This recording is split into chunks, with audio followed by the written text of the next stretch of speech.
Hi everybody, I'm Jordan. And I'm Josh. Welcome back to MASH. So this week, me and Jordan got to go and see Black Panther in the cinema. Jordan, can you give us a rundown of the... So Black Panther is the latest instalment in the MCU, which is ever expanding. This one follows T'Challa, who is the Black Panther, and it's really about his family life and the secret that is Wakanda, the home he lives in. Very almost political sort of superhero film, political action drama. Very politically driven, you could say. Yeah. So I guess overall, Josh, what was your feeling coming out? I mean, that was it. my feeling exiting the screen after seeing Black Panther was very much an exhale. I really wanted to be excited by the movie. From watching the trailers and just hearing whatever early screenings have come out to say about it, I was really looking forward to it. It had 100% Rotten Tomatoes, exactly. And at the time of recording. I'll put it this way: it wasn't bad. It's not bad. It was not bad in any real sense. I just missed a step, I feel. So I feel like, I'm pretty much the same as you. To say I enjoyed it would be a stretch. To say I hated it would also be a stretch.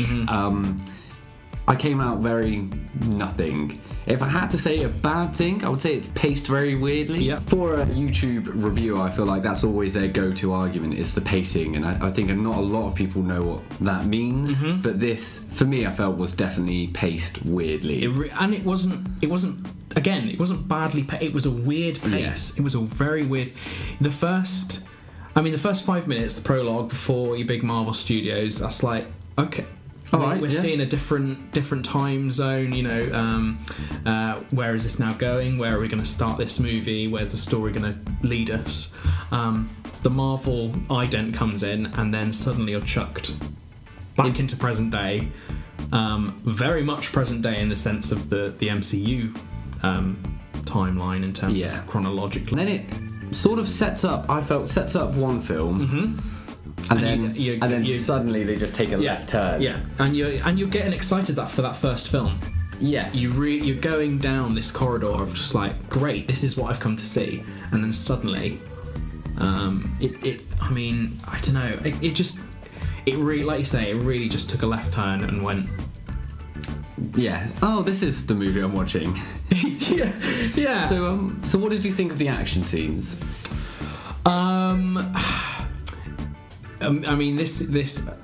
The action scenes were great. To a certain degree, I'm scared for the MCU because of the, and this is a general concern over generally the MCU, not just this film, is that the speed that these films come out, it sort of detriments the time they're allowed to put on CG action scenes. So I think if you're talking generally, I think the MCU, the CGI has gotten worse and worse. Absolutely. Like if you compare Age of Ultron Iron Man to Iron Man 1, Iron Man 1 is infinitely better. CGI wise. I think I disagree on you. So you enjoyed the action. I thought, bar the one scene, we won't spoil anything, but bar the one outside action scene, I feel like everything was super dark. So particularly the first action scene in the jungle. You can't see a thing that's going on. Now this is so my argument is that's style. Okay. It's because there's a gunfight. Let's not spoil anything, but there is a gunfight. It's in the trailer. And it's so, like you say, it is such high contrast and low brightness. That it's almost a strobe effect that you get with the muzzles, and I feel like that's a stylistic thing. Whether it worked, so is a different question. To counter that, I would say I felt the same in the final fight scene. So again, without spoiling it, one of the characters exclaims towards the end of the fight scene, "Wow, that was an awesome move." Yes. Something like that. Did you see what the move was? No. It's real dark, and they're both in dark costumes, which are also very similar costumes. And I couldn't really make sense of that final fight scene, which I think let the entire film down really to an extent. Wow. Well, okay, maybe that's a bit extreme. But yeah, I didn't think the action was too great, if I'm being honest. I mean, it wasn't the best out of most. I think you could argue like Captain America has that title. I think the Winter Soldier has the best action. Yeah, absolutely. Civil War, I think, comes a close second. Yeah. And I think Black Panther is down the list. I think there's a few Iron Man movies in the way. There's definitely a Thor movie in the way. But yeah, I mean, again, that's not to say that it's like any of it's bad. So it could still be. It's just. So you say it's not bad, but like I was, as somebody who like watches every MCU film, I watch with an eagle eye. Even like towards the end, I was just like, what is happening? Yeah, I think you've got to worry that. Well, you've got to. Let's start again. I think coming into it now, we're like 16, 17 movies in, you're now expecting the best. Yeah, there's at least a threshold. They've set a standard. There's now a line that you cannot go under. Thor: The Dark World. There's now a line that you can't go under, and I feel like Black Panther is teetering. Yeah, that's fair enough. That line. And yeah, it's disappointing because you've just had Spider-Man, you've had Thor Ragnarok, you've had Civil War, and I don't think any of those three films were standout, exceptional, amazing films, but they hit the mark. That's right. This one didn't for me personally. Yeah. And I thought tonally it was great. It was completely removed from the MCU, very much how like Ant-Man was when it came out. Very few jokes. It's definitely which not a funny loved. one. Like coming from Ragnarok and then going into this. I mean, there's been a lot of argument in terms of Disney acquiring Marvel that jokes are. But Marvel's always had that comedy to it. But Black Panther really. Black Panther. Got me going now. So yeah, Disney. There's a lot of argument in terms of where Disney's going with anything they own now. It's just a lot more family friendly, and that means that you have to have more jokes. And it did get worrying where Ragnarok was like, go. Well, no, I didn't mind Ragnarok because I didn't mind a hard comedy, but it's films Avengers: Age of Ultron has some very corny, cheesy gags in it. And it was refreshing that Black Panther came in. Yeah, I would say that's... Well, should we talk... We've trashed it to the ground. Shall we talk about some of the good things? Some of the pros. Yeah, so let's talk about pros. Tonally, again, this is completely removed from the MCU. Standalone. I mean, you could argue it's not an MCU film. Very much like...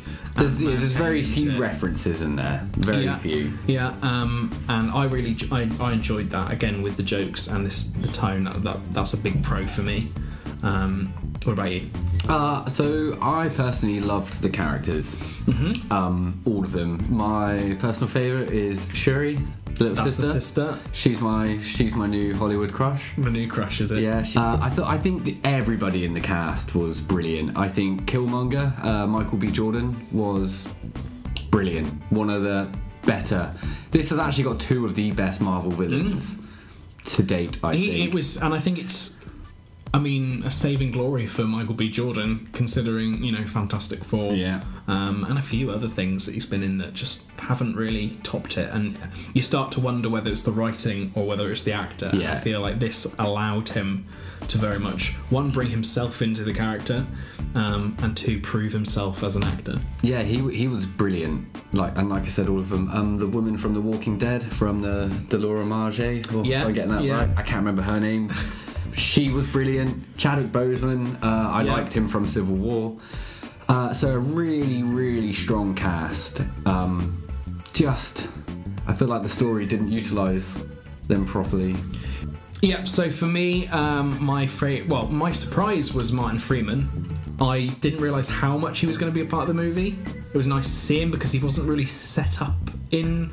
You see him briefly, but it was like, there was no context of his existence. Yeah, and you don't really get what kind of person he is. And in this one, I feel like that's set up. But my favourite was Andy Serkis. It was a delight to see him in this one. Does a very good South African accent. You were very impressed, weren't you? It was good. It was really good. It was good in Age of Ultron, but I liked seeing it fleshed out more of the character. Yeah. So worst character? So I think the worst character is played by Daniel Kaluuya, the main guy from Get Out. Oh yeah. So he plays in Black Mirror as well, wasn't he? Yes, he was. Yeah. In the worst episode of Black Mirror. Anyway, moving forward. It's a video for a different day. Josh. Anyway, his character. I don't know if it was bad acting or bad writing, but you really never know what he's thinking, and he's meant to have some what I feel were very emotional scenes. A massive opinion change, like a massive turn of thought, and you just don't understand why. And it didn't come from anywhere, especially with his wife being part of the other side. Yeah, it was. So I think probably writing. But I think so. I think the scenes could have had more emotional weight than he gave them. But yeah, he was the worst, and probably only bad character, I think. Okay. How do you? I mean, I agree. He was probably the worst written one. It's not so bad character. The one that annoyed me most, and you're not gonna like this, is Shuri. She annoyed me. She annoyed me a lot. She was great in the last half of the movie. The first half, it was just a lot of a lot of what, Josh? Childish. She's a young character. Unneeded. Like it was like 40-year-old writer trying to write a teenager. Like references. I know the exact bit you're on about, but she is the right age to be making that joke. You noted it in the movie whilst you sat next to it. Yeah. You'll know the bit we're talking about when you see it. It's a very obvious pop culture reference. So I think we've probably said all we can say about Black Panther. So to conclude, Black Panther, it's all right, not great. Not sure where it's going to come in my runnings of MCU films. I'm not rushing back. Yeah, I'd say somewhere around the middle. Yeah, I'm not shockingly rushing back. Average. I think that's a good way to end. Black Panther, shockingly average. I love that title. Brilliant. So that's been it from us here at MASH. Make sure you like and subscribe. Did you agree with our opinions? What's the next MCU film you're looking forward to? Infinity War. I've been Josh. I've been Jordan. See you in the next video.